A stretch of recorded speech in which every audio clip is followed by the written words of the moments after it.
Craig, congratulations on a fantastic performance. How did it feel out there? Have you felt that good for the Socceroos before? Because it seemed like everything you were touching was turning to gold.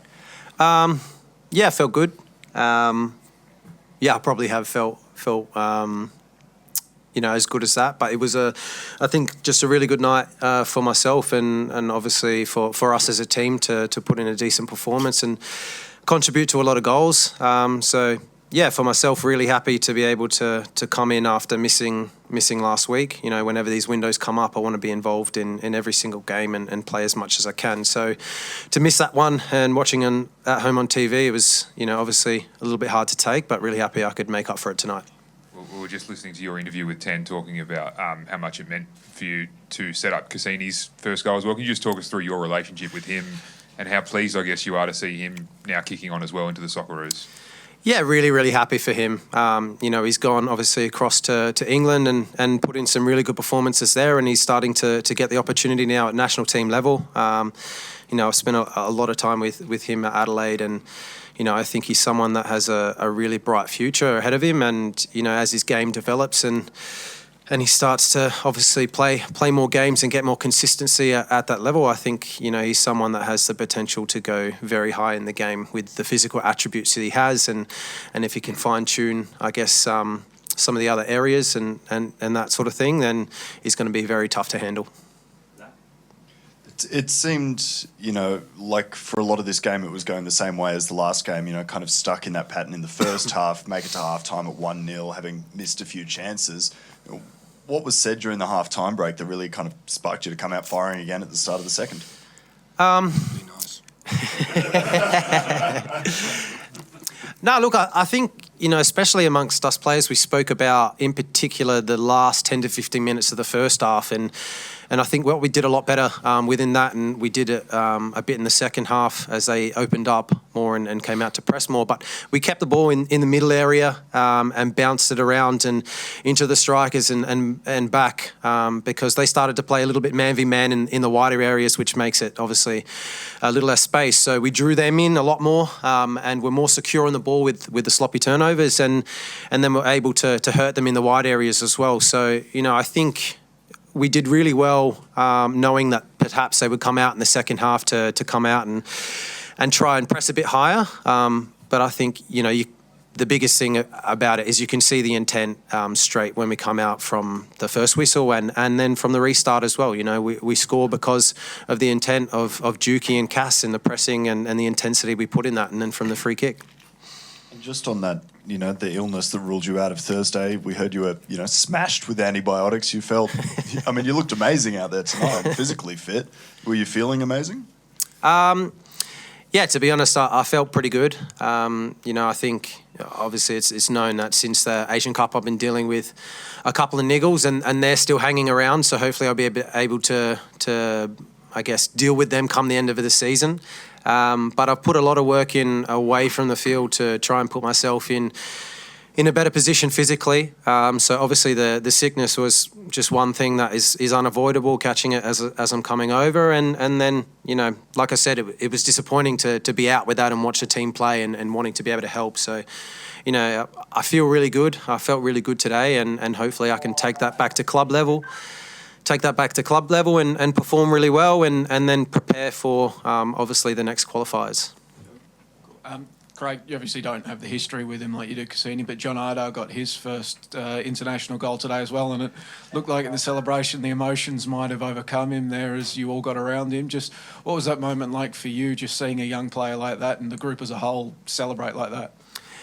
Yeah, look, it's brilliant. You'll never be able to really recreate that moment, scoring your first goal for your nation. For me, it was against Vietnam in Melbourne, and I had the same thing, the same emotions that come over you, because it's everything you dream of as a kid, So to be able to, score for your nation and for these boys to do that, you are fulfilling, a childhood dream. So it's brilliant for him, and we are a tight-knit group. We're great. Every chance we have to celebrate boys, you can see every person ran over to Cass when he scored, every person ran over to Johnny when he scored, and, even boys are applauding when, lads are coming on to make their debut with Paddy and Nizzy. So it's, a fantastic group that we have here, and we're really proud when we can celebrate each other. We also saw Aiden come off today, and he was getting a lot of physical attention throughout the game as well. You as another major creative force for this side, did you feel like you and the creative players were coming under a lot of attention from the Lebanese? Yeah, look, to be honest, Ado probably caught a little bit more than me. But that's his game in the middle of the park. So, he's really good in tight areas and obviously really disappointing for him to come off with that injury. And hopefully it's not too bad. I don't particularly think that they were looking to, kick people or make things aggressive. But, that is something that we encounter on a regular basis within these qualifiers. Teams will try and put that physical presence on us because we are one of the top teams in Asia, and if you give us too much time, then we can punish you. So it's obviously a tactic from some teams, but I don't particularly think it was something that they were doing tonight. Craig, what was it like playing out there in front of a record crowd tonight? Yeah, amazing. And sorry. It was fantastic. I'm all good now.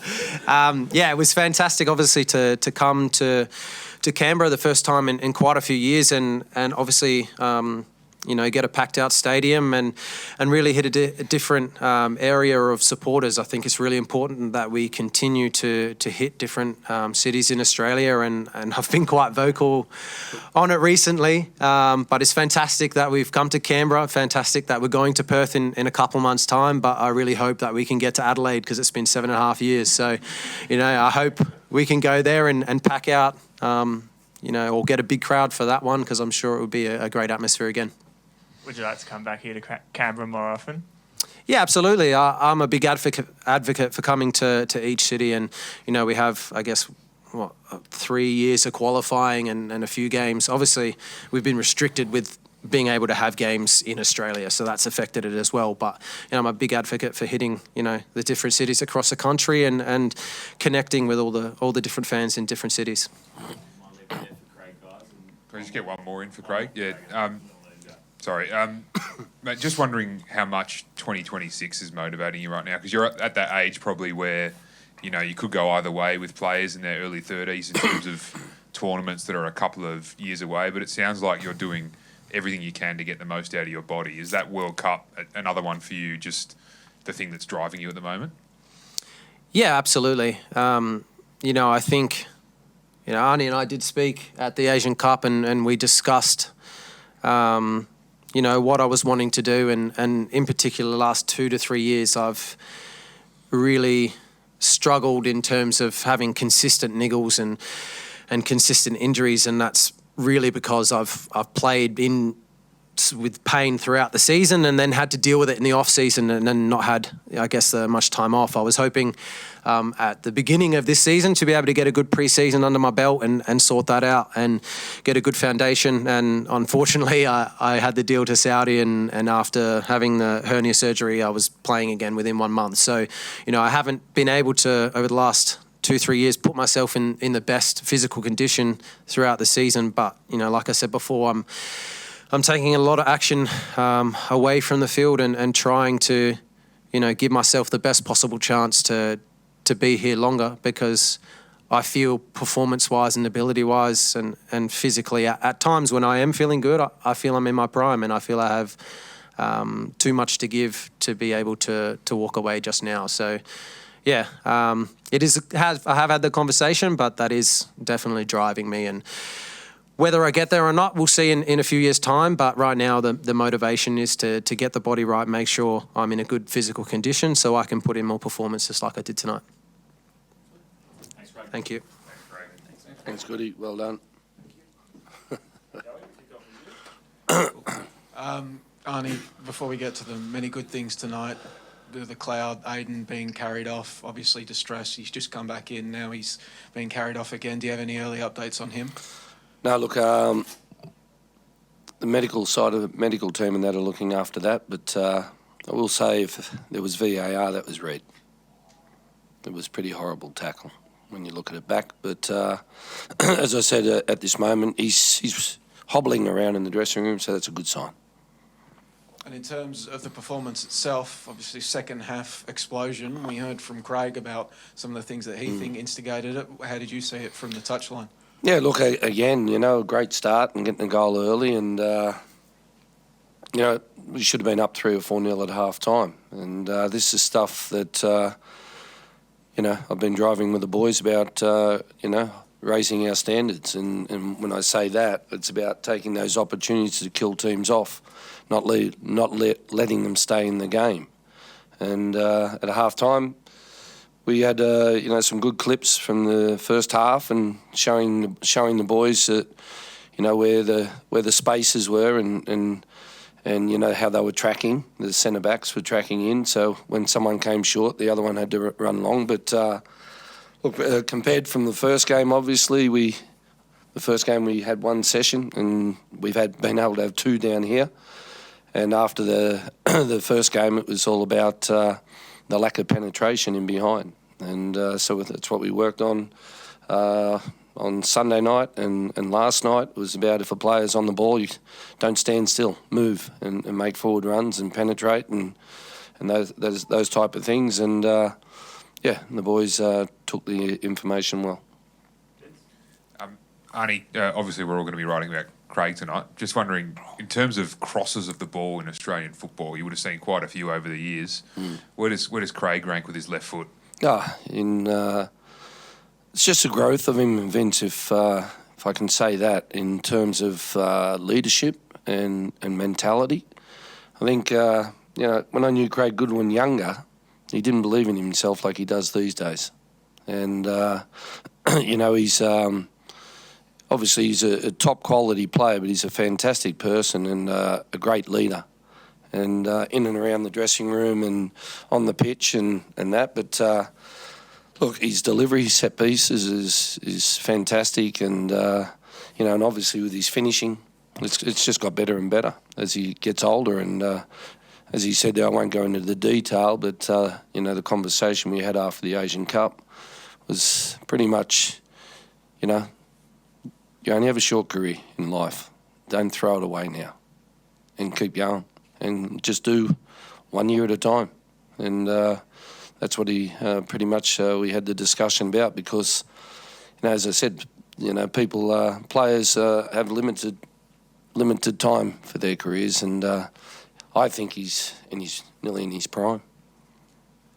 Just lastly from me, the other goal, Yazbek to Iredale, that must have been a nice goal for you personally, just because you've had a lot to do with those 2 kids. You've brought Paddy into a number of camps, and John, you've had your eye on him since Sydney FC days. Yeah. How happy are you for both of them? Yeah, look, again, it's, we're trying to regenerate the Socceroos squad while we're playing World Cup qualifiers. And, I think today we only had 9 players here that were at the World Cup in Qatar. And that's how quickly it can change. And but I believe in youngsters, and Yazbek did exceptionally well when he came on. The energy, the speed was fantastic, and it's great for him to debut. What a memory against Lebanon, and and Johnny Iredale.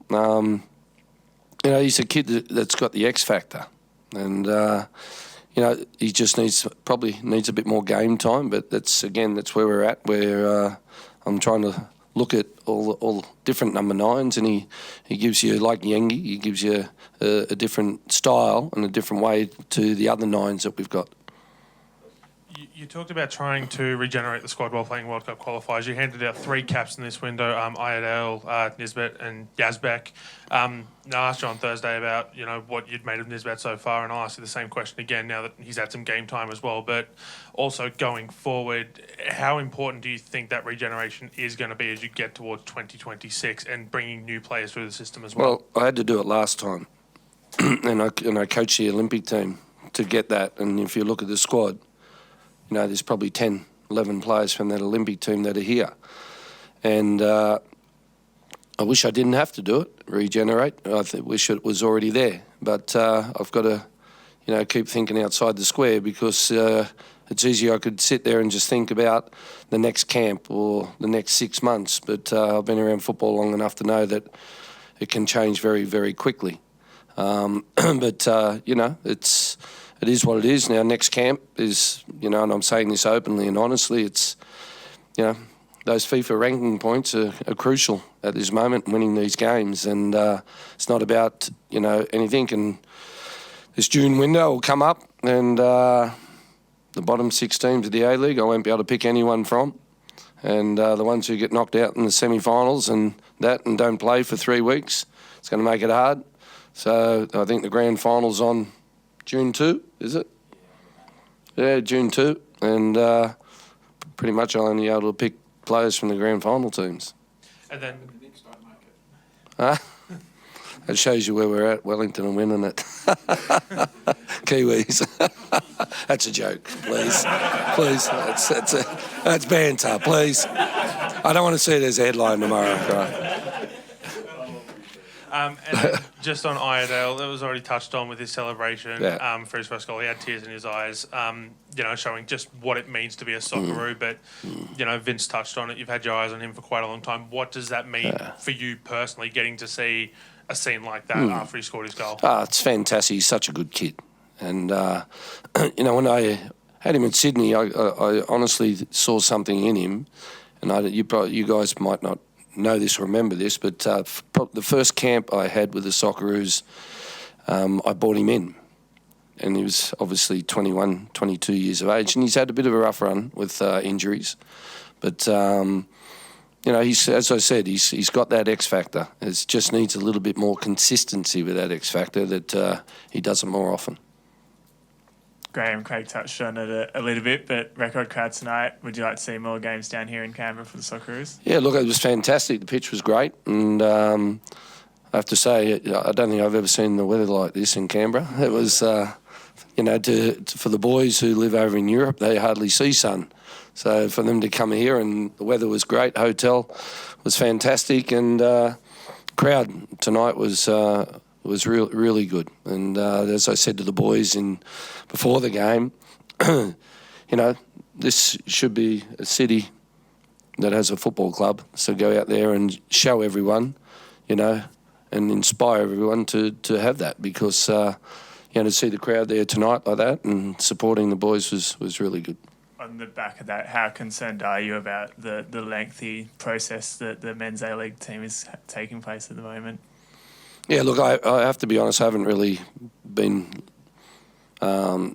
thinking too much about that. I've had a pretty tough 10 days and after the Asian Cup, and then trying to get myself up and ready for these 2 games in quick, turnaround. And then we copped all those injuries leading in to the tournament, and then that first game. So it's been quite a stressful 10 days, and I'm just happy that we got the results needed and we're through to the next phase. That's the most important thing. A player that won't be mentioned a lot tonight, but was talked about a lot in his last game, Jones. You brought him back into the side as starting today. How important was that for him, and what was his feeling going into the game after what happened after that last one he played in? Gethin Jones? Yeah. What happened in the last one? What happened? In the Asian Cup. Yeah, I know. Where? What happened? Oh, well, he was responsible for the 2 tackles, the penalty and the free kick. I think that was Lewis Miller. Oh, it was too. Ignore that question. Okay, thank you. Mate, a pretty good camp all around, except for the injuries, you'd have to think. You brought through some young players. You've got a bunch of players scoring their maiden goals. What do you take away from it as a whole? 4 games, 4 wins through this stage of qualifying now? Yeah, and I take a lot away from it because, as Craig said, we've got a special culture, and they're honestly, they are like brothers. And but if you don't give kids a chance, you never know. And I think that, giving them the opportunity here tonight and to be able to play in front of a full crowd will inspire them to, when they go back to their clubs, to, improve more and want more. And that's important for us in the future. You've got a bit of a break now until the June fixtures. I mean, not a huge break, of course. But just moving forwards, what are the key areas of improvement that you're hoping for? Is it being more clinical in front of goals still, even though tonight was a step forward in that regard? Yeah, and I had a strong conversation with the players. about individual quality and ownership, because I get one session, 2 sessions. Basically, you've got to be the finished product when you come into camp. You know, if you're doing shooting, for example, do more at your club and remember what I'm saying to you, put the ball in the back of the net when you're shooting. You know, it's not there for fun. It's a job. And, and all those technical skills and that, I don't get time to train them that. And they've got to be the finished product, physically, technically. Tactically, we give them a couple of, give them a structure. But for me, our strength is the Aussie DNA, the mentality. And that's what we're working hard on.